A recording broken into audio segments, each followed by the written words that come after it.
Welcome back students. हम लोग NCERT read along exercise में 11th क्लास की बुक 2 से स्टडी कर रहे थे और लास्ट लेक्चर में हमने बहुत ही इंटरेस्टिंग एप्लीकेशंस देखी बर्नौलीज प्रिंसिपल की, जिसमें एरोफॉइल और स्प्रे गन इन सब का फंक्शन और ये सब हमने क्या एरोप्लेन को कैसे लिफ्ट मिलता है वो सब सीखा। अब आज के लेक्चर में हम बात करेंगे बच्चों विस्कोसिटी की। तो आप अपनी एनसीईआरटी बुक खोल सकते हैं, पेज नंबर है 258 और हम पढ़ने जा रहे हैं आर्टिकल 10.5 विस्कोसिटी। सो एक दो बात मैं क्लियर कर दूं इसको पढ़ने से पहले। जो अपने दैनिक जीवन में अपने डे टू डे लाइफ में अनुभव किया होगा तो वो मैं थोड़ा सा रिकॉल करा देता हूं आपको। बच्चों, डिफरेंट टाइप के ऑयल्स आपने अगर देखे हैं तो एक जो कॉमन होता है, एक तो घासलेट यानी केरोसिन, मिट्टी का तेल जिसको हम बोलते हैं, उसको अगर आप हाथ में लगाएं, तारपीन के तेल को हाथ में लगाएं, जैसे जैसे हम उंगली पर लगाकर ऐसे उसको रब करें। नारियल का तेल हो गया, फिर सरसों का तेल हो गया। तो नारियल का तेल और सरसों का तेल, देयर इज अ डिफरेंस। सरसों का तेल आपको थोड़ा गाढ़ा लगेगा, नारियल का तेल जो बिल्कुल पिघला हुआ है वो उतना गाढ़ा नहीं लगेगा। ऐसे ही जो डिटॉल वगैरह होती है, डिटॉल हो गई, तो डिटॉल को अगर आप हाथ पे लगाएं तो जो फीलिंग आपको आएगी वो तुरंत से फैल जाएगी, है ना। और उसके बजाय आप शहद को हाथ पे लगाएं, वो चिपचिपा रहेगा, गाढ़ापन उसमें रहेगा। तो ये जो प्रॉपर्टी जिसकी हम बात कर रहे हैं, जो कि इन फ्लूइड्स को डिफरेंशिएट कर रही है या इन लिक्विड्स को डिफरेंशिएट कर रही है, उसी प्रॉपर्टी को हम कहते हैं viscosity.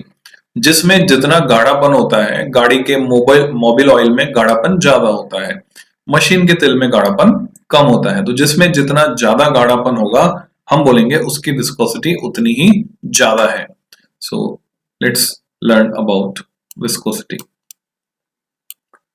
Most of the fluids are not ideal ones. Ideal fluid कौन सा होता है? Non viscous, incompressible and offer some resistance to motion. आपने एक एक चम्मच डिफरेंट फ्लूइड्स लिए और उनको एक इंक्लाइंड प्लेन पर छोड़ दिया। कौन सा फ्लूइड बहकर सबसे पहले नीचे पहुंचेगा वो लीस्ट विस्कस होगा, और जो सबसे धीरे धीरे बह रहा है वो सबसे ज्यादा उसकी विस्कोसिटी होगी। तो ये जो रेजिस्टेंस है fluid motion is like an internal friction analogous to friction. जैसे फ्लूइड्स में जैसे हमने सॉलिड्स में फ्रिक्शन को पढ़ा था, वैसे इंटरनल फ्लूइड फ्रिक्शन को हम कहेंगे viscous drag.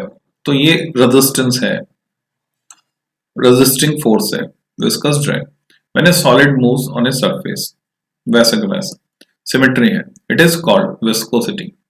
This force exist when there is relative motion between layers of the liquid. Liquid की एक लेयर के ऊपर दूसरी लेयर फ्लो करके जब जाती है तो जो रेजिस्टेंस होता है मोशन के लिए, उसी को हम बोलते हैं, रिलेटिव मोशन को जो रेजिस्ट करता है वो force. Suppose we consider a fluid like oil enclosed between two glass plates as shown in figure 10.15a। तो ये फिगर 10.15a जो है, इसके रेफरेंस में जब बात चल रही है तो हम इसको यहां से उठा लेते हैं, जिससे कि हम साइमल्टेनियसली समझ पाए। तो दो ग्लास की प्लेट है जैसा डिस्क्राइब किया गया, और उनके बीच में किसी फ्लूइड की लेयर है, दो ग्लास प्लेट्स के बीच में। तो इसके रेफरेंस में हम बात करेंगे।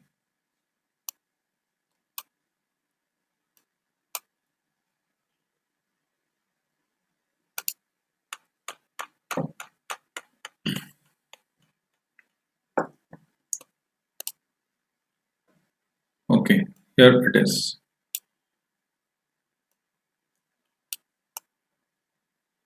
So now it is clearly visible। और इसको भी मैं बड़ा कर देता हूँ थोड़ा सा।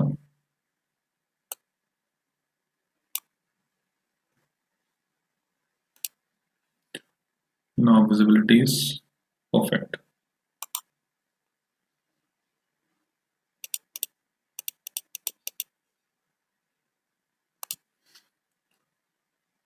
10.15 ये फिगर। तो बॉटम प्लेट, ये नीचे वाली प्लेट जो है वो फिक्स्ड है। अब ये फिक्स्ड को हम कैसे दिखाया करते हैं बच्चों? फिक्स को दिखाने के लिए ये तरीका होता है, इस तरह से अगर बना दिया हमने, इसका मतलब ये फिक्स है। While the top plate is moved with a constant velocity v, ऊपर वाली प्लेट को v वेलोसिटी से चला रहे हैं, relative to the fixed plate. If oil is replaced by honey, इसमें पहले तेल था, तेल को हटा दिया हमने, प्लेट्स को पूरा साफ कर दिया एकदम, और उसके बाद उनके बीच में डाला शहद। A greater force is required to move the plate with the same velocity. उतनी ही वेलोसिटी से चलाने के लिए ज्यादा फोर्स चाहिए। Hence, we say that honey is more viscous than oil. ठीक है, शहद जो है तेल से गाढ़ा है। The fluid in contact with a surface has the same velocity as that of the surfaces. इसका मतलब यह है कि वो फ्लूइड जो सरफेस के कांटेक्ट में है, नीचे वाली सरफेस है अगर, तो ये फ्लूइड की वो लेयर रेस्ट पर रहेगी, ऊपर वाली सरफेस है तो फ्लूइड की वो लेयर सेम वेलोसिटी जो v है उससे मूव कर रही होगी।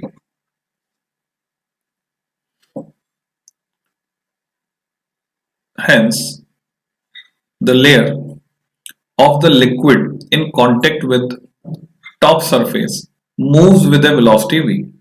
ठीक है, and the layer of the liquid in contact with the fixed surface is stationary. तो नीचे वाली लेयर जो है वो रेस्ट पर है, ऊपर वाली लेयर v वेलोसिटी से चल रही है। The velocities of layers increase uniformly from bottom 0 velocity to the top layer velocity v. नीचे से जैसे जैसे हम ऊपर जाते हैं, आप देख रहे हैं एरो के साइजेस, तो एरो का साइज वेलोसिटी के मैग्नीट्यूड को रिप्रेजेंट कर रहा है, ये धीरे धीरे बढ़ रहा है ऊपर जाने पर, और एरो की डायरेक्शन वेलोसिटी की डायरेक्शन को रिप्रेजेंट कर रही है। So increases uniformly from bottom 0 velocity to the top layer velocity v. For any layer of liquid, its upper layer pulls it forward while lower layer pulls it backward. नीचे वाली layer ऊपर वाली layer की velocity को घटाने की कोशिश करेगी, ऊपर वाली लेयर नीचे वाली लेयर की वेलोसिटी को बढ़ाने की कोशिश करेगी। This results in force between the layers. This type of flow is known as laminar, परतदार। ठीक है, इसका जिक्र हमने पहले भी किया था, इसको बोलते हैं laminar flow. The layers of liquid slide over one another as the pages of a book do when it is placed flat on a table. कई बार होता है ना, पंखा चलाते हैं और वो जो पेजेस बंच लूज पेजेस पड़े हैं वो उड़ते हैं एक के बाद एक, तो वो पिक्चर आप माइंड में ला सकते हैं इसके लिए।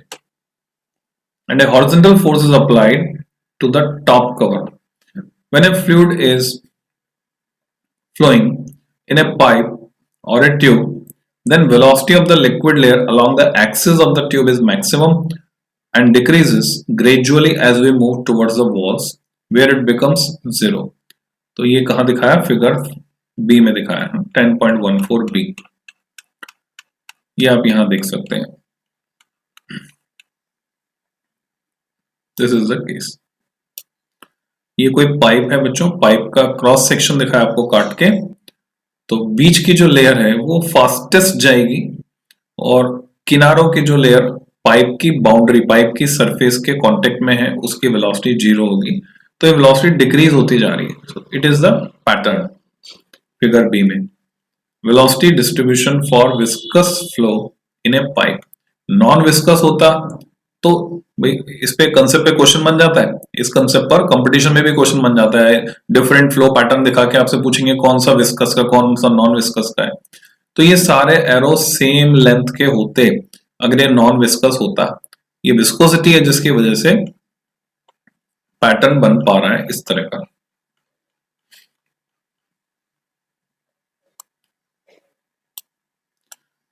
The velocity on a cylindrical surface in a tube is constant.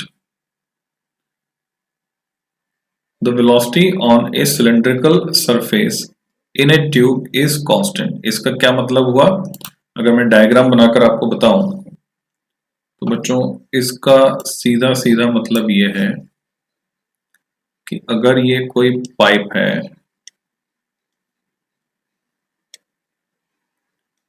तो इसमें कोई सिलिंड्रिकल पोर्शन अगर हम कंसिडर करें इस तरह से, तो यहां जो भी जितने भी पॉइंट इस सिलेंडर में आएंगे, अगर सिलेंडर एक्सिस को मैच कर रहे हैं, तो इन सभी पार्टिकल्स की वेलोसिटी इक्वल होगी। ये पूरा का पूरा सिलेंडर सेम वेलोसिटी से जा रहा होगा। That cylindrical part will move with same velocity. On account of this motion, a portion of fluid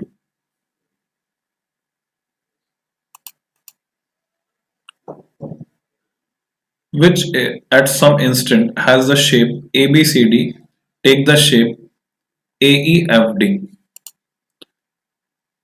तो ये था ABCD और वो बन गया AEFD जो ब्लू पार्ट से दिखा है। After short interval of time delta T time में जो है ये चेंज आया। During this time interval the liquid has undergone A shear strain of delta x upon L। This distance is delta x and here this distance is L। तो shear strain कितनी हो गई, अगर मैं थीटा से दिखाऊं तो डेल टेन थीटा और स्मॉल एंगल होगा तो टेन थीटा के बराबर है, तो डेल्टा एक्स अपॉन एल हो गया। Since the strain in a flowing fluid increases with time continuously unlike a solid, तो फ्लोइंग फ्लूइड में स्ट्रेन बढ़ती जाएगी टाइम के साथ। Here the stress is found experimentally to depend on rate of change of strain और strain rate of change of strain को strain rate हमने बोला, तो delta X upon L delta T ये रेट हो गई, और v अपॉन एल क्योंकि delta X upon delta T तो वेलोसिटी है, ठीक है, डेल्टा एक्स क्या है v डेल्टा टी, तो v किसके बराबर है delta x by delta T, और v by L instead of strain. तो यहां से एक नई क्वांटिटी हम इंट्रोड्यूस कर रहे हैं। जब भी किसी क्वांटिटी का change with respect to distance लिया जाता है, आप देख रहे हैं वेलोसिटी का change with respect to distance, then इसके लिए हम एक नई टर्म इस्तेमाल करते हैं and it is called gradient. तो हम यहां पर यूज करने वाले हैं वेलोसिटी ग्रेडियंट। जब चेंज लिया जाता है टाइम के रिस्पेक्ट में, जैसे ds बाय dt आपने पढ़ा था सेकंड थर्ड चैप्टर में, तो यह था rate of change of displacement, है ना, तब इसको कहा जाता है rate. dv by dt rate of change of velocity acceleration, जब नीचे टाइम आता है then it is called rate, और नीचे अगर डिस्टेंस आ जाती है जैसे ये l आ गया v के नीचे, तो इसको कहते हैं gradient. v by l instead of strain itself, the coefficient of viscosity pronounced eta, eta का सिंबल ये n बनाकर नीचे बंदर की पूंछ लगा दो, eta for a fluid is defined as the ratio of shearing stress to strain rate। तो खाली स्ट्रेन नहीं है, स्ट्रेन की रेट है। तो ईटा को हम कैसे डिफाइन करते हैं, ईटा को डिफाइन करते हैं स्ट्रेस अपॉन स्ट्रेन, स्ट्रेस हुआ F अपॉन ए, और नीचे स्ट्रेन नहीं स्ट्रेन रेट आ रही है, तो स्ट्रेन रेट जो है वो किसके बराबर है, स्ट्रेन रेट बराबर है V अपॉन एल के बराबर। तो ये एक्सप्रेशन हो गया, यहाँ इक्वल टू का साइन आएगा बच्चों, यहाँ मिसिंग है, यहाँ पर इक्वल टू एफ एल ऊपर चले गया और वी ए नीचे आ गया। बहुत सिंपल सा formula, F L upon V A. ऐसा यूनिट ऑफ विस्कोसिटी इज पॉइज़ुली, ये आपको याद रखना है, एक नंबर में सवाल पूछ लिया जाता है और कंपटीशन में भी आपको इस पर बेस क्वेश्चन मिल जाता है। पॉइज़ुली को कैसे दिखाते हैं, पी एल से, this is L, it's other units are newton second per metre square और पास्कल इंटू सेकेंड। डायमेंशन हम निकाल सकते हैं, जो आपने सीखा था यूनिट्स एंड डायमेंशन चैप्टर में, उससे डायमेंशंस निकाले जा सकती हैं इसकी। M L minus one T minus one कैसे आएगी, आपको पता ही है फॉर्मूला ये दिख रहा है, तो फोर्स की डायमेंशन रखी है आपने M L T minus two, length velocity L T minus one, area L2, तो ये L कट गया, ये L2 ऊपर जाएगा, M है L-1, T-1 से एक -1 कट गया तो T-1, M L-1, T-1. Generally, thin liquids like water, alcohol, etc. are less viscous than thick liquids like coal tar, डामर की बात कर रहे हैं जो सड़क बनाने का होता है, कोल तार, ब्लड की डेंसिटी ज्यादा होती है बच्चों, ग्लिसरीन तो बहुत गाढ़ी होती है, सर्दी में हाथ पैर फट जाते हैं तो ग्लिसरीन में नींबू मिला के लगाते हैं, etc. The coefficients of viscosity for some common fluids are listed in table 10.2. तो 10.2 को भी हम स्टडी कर लेंगे. We point out two facts about blood and water that you may find interesting. Table 10.2 indicates blood is thicker, more viscous than water. Here is table 10.2. Blood temperature 37 degree centigrade, viscosity है 2.7. Blood की viscosity 2.7, water की 120 degree centigrade temperature पर. तो temperature भी यहां पर साथ में आ रहा है ना. मशीन ऑयल की टेम्परेचर के साथ जो वेरिएशन है, जैसे वाटर की विस्कोसिटी पर क्या फर्क पड़ता है, गर्म करने पर विस्कोसिटी कम हो जाती है, तो गर्म पानी ज्यादा तेजी से बहेगा ठंडे पानी के मुकाबले. तो ऐसे हम कंपेयर कर सकते हैं. तो विस्कोसिटी या गाढ़ेपन से हमें बहुत सारी प्रैक्टिकल बातें पता चलती है, हम रिलेट कर सकते हैं डे टू डे लाइफ में होने वाले इवेंट्स को. We point out two facts about blood and water that you may find interesting. Table indicates blood is thicker, more viscous than water. Further, the relative viscosity हो गई eta upon eta water, यानी water की viscosity के respect में of blood remains constant between 0 degree and 37 degree centigrade. इसका क्या मतलब हुआ बच्चों, ये बहुत जरूरी फैक्ट है हमारी लाइफ के लिए, जिंदा रहने के लिए. रिलेटिव विस्कोसिटी ब्लड की कांस्टेंट रहती है 0 डिग्री से 37 डिग्री सेंटीग्रेड तक. द विस्कोसिटी ऑफ लिक्विड्स, ये इंपॉर्टेंट फैक्ट है बच्चों, इसको आप अंडरलाइन कर लीजिए. The viscosity of liquids decreases with temperature while it increases in case of gases. तो इसी टेबल से आप ये भी गौर फरमा सकते हैं, गौर कर सकते हैं कि जो हवा है इसकी विस्कोसिटी 0 डिग्री पर 0.017 है, 40 डिग्री पर 0.019 है, बढ़ गई टेम्परेचर बढ़ाने पर बढ़ गई, जबकि लिक्विड्स की विस्कोसिटी टेम्परेचर बढ़ाने पे घट रही है. तो फ्लूइड्स में पर्टिकुलर, ये इंपॉर्टेंट फैक्ट है आपको याद रखना है, फ्लूइड्स में पर्टिकुलर लिक्विड्स की विस्कोसिटी टेम्परेचर बढ़ाने पर घटती है, वो पतले पड़ जाते हैं, फैल जाते हैं, जबकि गैसेस की विस्कोसिटी टेम्परेचर बढ़ाने पर बढ़ती है क्योंकि उनके मॉलिक्यूल्स का मोशन, रैंडम मोशन बढ़ जाता है और वही कारण होता है विस्कोसिटी बढ़ने का. Example 10.9, metal block of area 0.1 meter square is connected to a 0.01 kg mass via string that passes over an ideal pulley considered massless and frictionless as in figure 10.15. Liquid with a film thickness of 0.30 millimeter is placed between the block and the table. ठीक है, इसका diagram देखेंगे हम.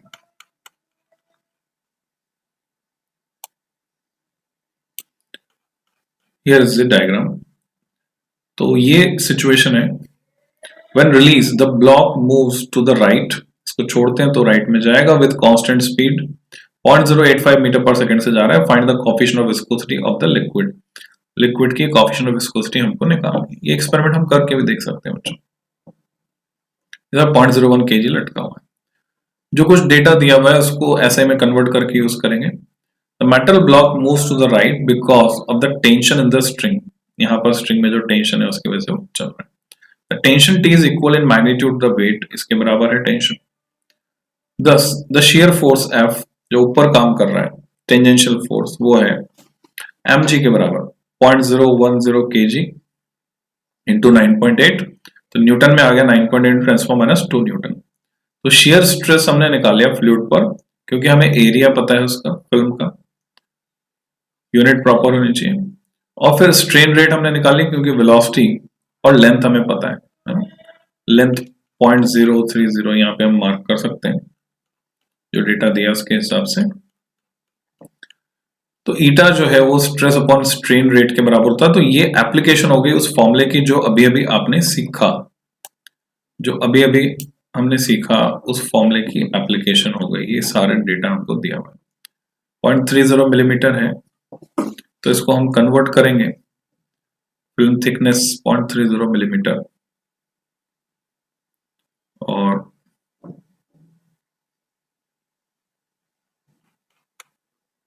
ठीक है 0.30 millimetre ने convert करके उसको लिखा। यहाँ सेंटीमीटर सेंटीमीटर कट गए थे ना। इसके बाद हमें स्टोक्स लॉ के बारे में पढ़ना है और ये टेबल एक बार आप फिर से देख लें बच्चों। इस लेक्चर में इतना ही, नेक्स्ट लेक्चर में मैं बात करूंगा स्टोक्स लॉ की। इसमें और काफी इंटरेस्टिंग फैक्ट्स हम सीखेंगे, जैसे बारिश की बूंदें जो गिरती हैं ऊपर से, तो क्या मैटर करता है कितनी ऊंचाई से गिर रही हैं? जब वो नीचे जाकर गिरेंगी तो कितना फोर्स लगाएंगे जिस ऑब्जेक्ट पर वो गिरेंगी? बारिश की बूंदों का साइज क्या उस पर मैटर करता है, वगैरह वगैरह। So till then, happy learning.